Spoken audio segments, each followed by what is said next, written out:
As of today, all Minnesotans, regardless of their immigration status, are now allowed to get a driver's license. The License for All bill was just signed into law at the Cedar Street Armory in St. Paul. That's where we find our Pauline Lee, joining us now live with a closer look at the impact this will have on our state. Pauline. Yeah, that's right, Shayla. You remember this once was law here in Minnesota. That is before then Governor Tim Pawlenty revoked it in 2003. But as of 11 o'clock this morning, this is once again the law of the land here in the state, surrounded by a huge showing of supporters from elected officials to a number of local organizations. Governor Tim Walz put pen to paper this morning and put that bill into law here at the Armory. The Migration Policy Institute estimates there's about 81,000 unauthorized immigrants living here in Minnesota, most of them from Mexico. Opponents have long argued that a law like this could lead to things like voter fraud.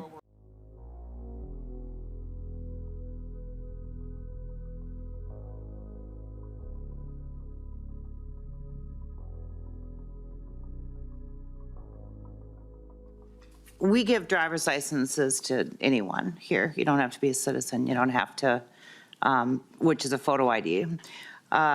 So if someone comes in, they register, they have the driver's license, but they have an incorrect social or no social or whatever.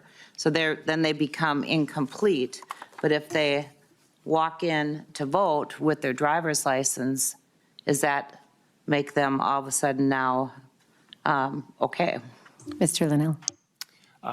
Madam Chair, so the designation on the roster for someone whose registration had been incomplete, if they present the election judge with that acceptable identification document, that would clear the challenge from the roster and they would be permitted to cast a ballot. Mr. Anderson. Well, okay, there's your problem potentially. So thank you. So just to clarify, someone who is not a citizen but presents a driver's license at that point in the process could be permitted to vote. Madam Chair, at the time of registration, as well as at the time of submitting a ballot, every voter is signing the attestation affirming their eligibility to vote, including that they meet all eligibility requirements, that they are a U.S. citizen. If it's determined then that the voter was not in fact eligible to vote, that information would be provided to the county attorney for investigation and potential prosecution.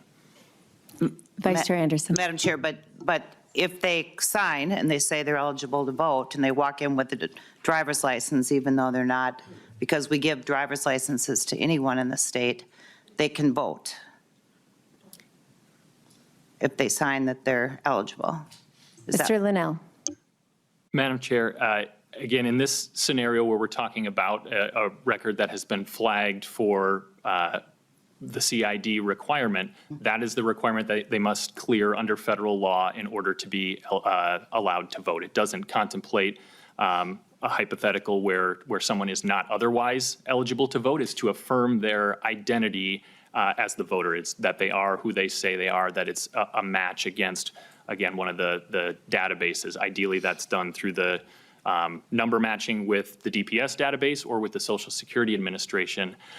It is the other elements of being eligible to vote that the voter is attesting to and certifying at the time that they're registering and when they are casting a ballot. Thank you. So the answer to my question is yes.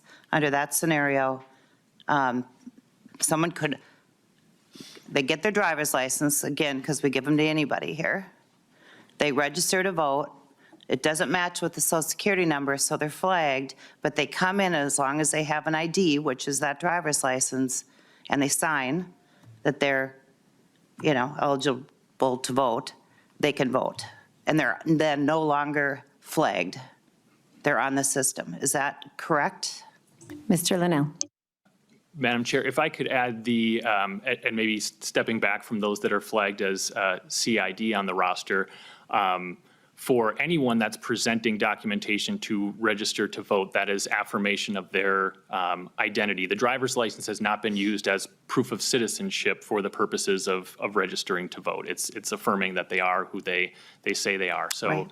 In any of these cases where someone were to cast a ballot if they were ineligible to vote, there are also reports that are generated post-election for voters that are challenged that counties will run to show status of voters that had been updated due to the fact that they've now cast a ballot that can be reviewed and referred to the county attorney.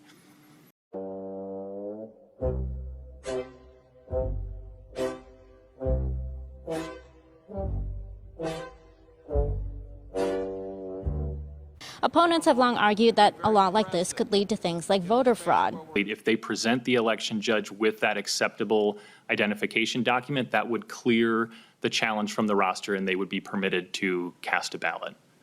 I knew it. I knew it. I knew it.